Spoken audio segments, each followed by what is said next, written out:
Okay, now, having got the embouchure sorted out, the next thing to do was to get a good sound.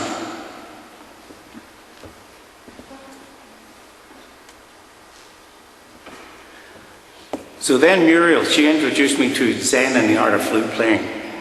I had to get this book by Marcel Moyse, you know, the one, De la Sonorité, which to me, I think it's a real pain if you ask me. But the basic laid down in that book is very, very profound, because you learn how to make a good sound, you learn how to be flexible with the sound, and you learn how to amplify the sound, that is to make a crescendo and a diminuendo. And armed with these three principles, you can play most music very, very well.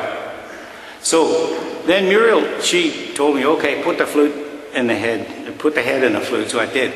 And she said, you have to do this.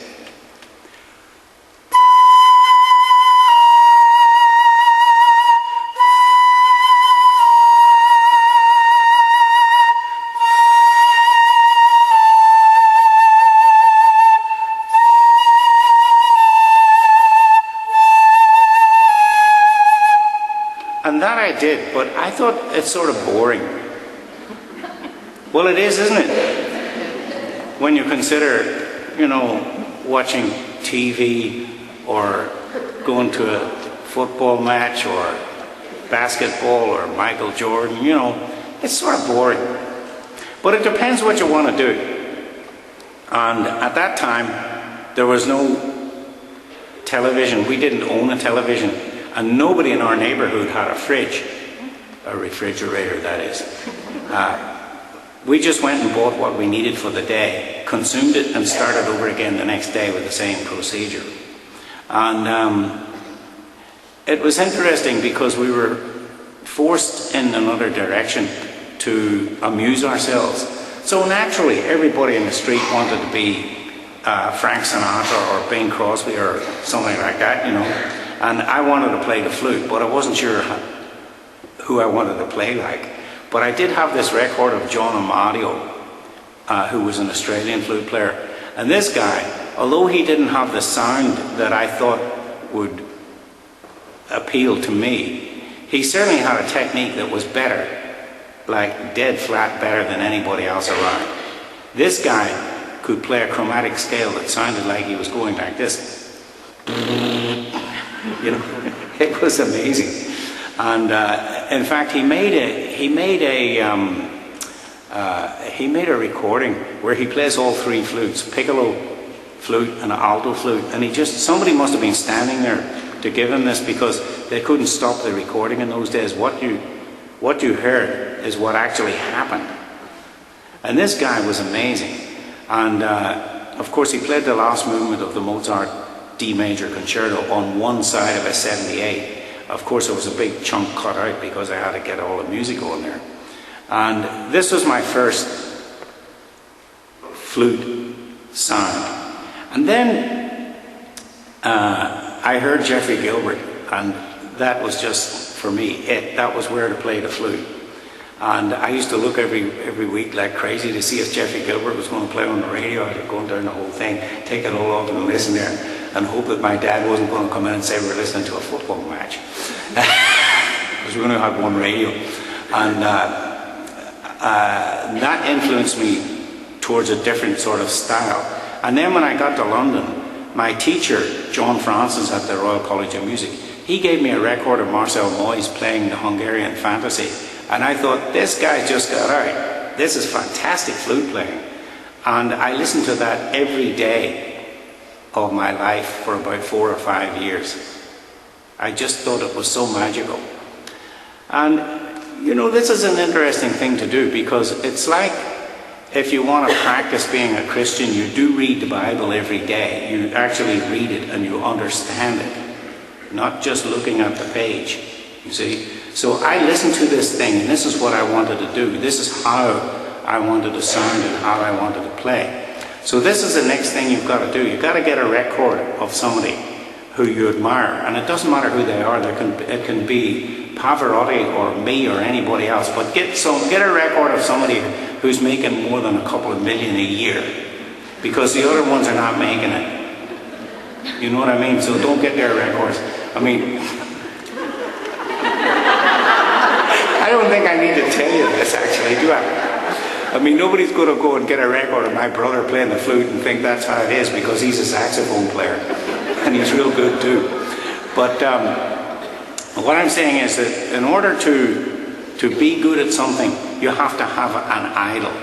Like if you're going to be a golfer, you could go for your man, what's his name? That young guy. Who? Tiger. Yeah, Tiger Woods. I mean, that guy dynamite, you know. And just to watch how he does it, you could get a good general idea of how to swing the club. Whereas if you watch me playing golf, you ain't ever going to make it. See? You see what I mean? So it's necessary to have somebody who is really very, very good at it. So you get the right picture. So you get the right idea, the right sound, the right intonation, the right everything.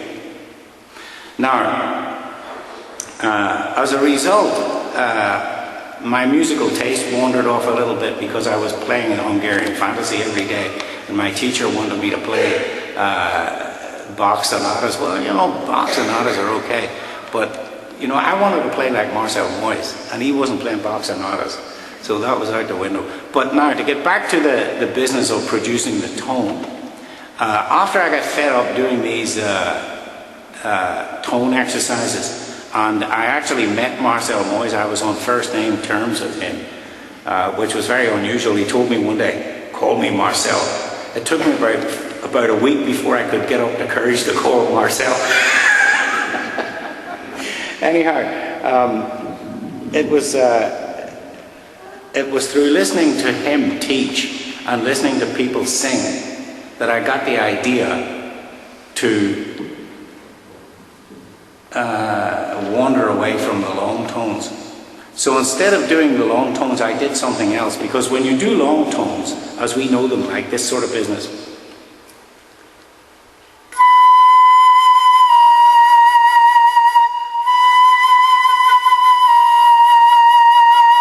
you don't learn an awful lot because nothing happens to your embouchure. So I invented these sort of little exercises. The first one now has become famous. And it's up there on the internet and you can see it. It's this one here.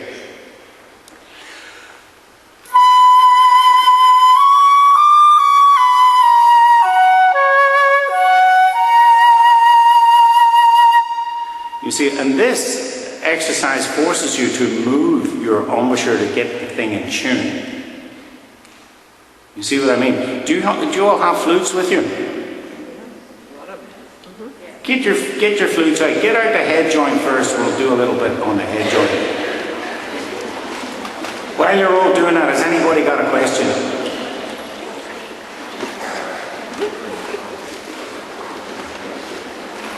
Yeah.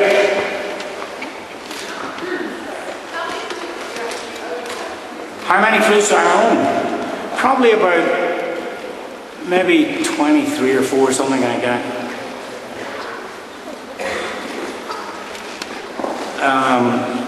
That's flutes like this. But I have a whole slew of other things, you know, like wooden flutes, one-keyed flutes and stuff like that. Alto flutes, bass flutes. I mean, I have these alto flutes. I very rarely play them, but I take them along to my class in Switzerland because we have a flute band there, so I give them all these alto flutes and bass flutes to play. And then we get help from Matthias Ziegler, who's a really good bass flute player. He comes and plays a concert with us, so it sounds good. Right, you got your head joints out there.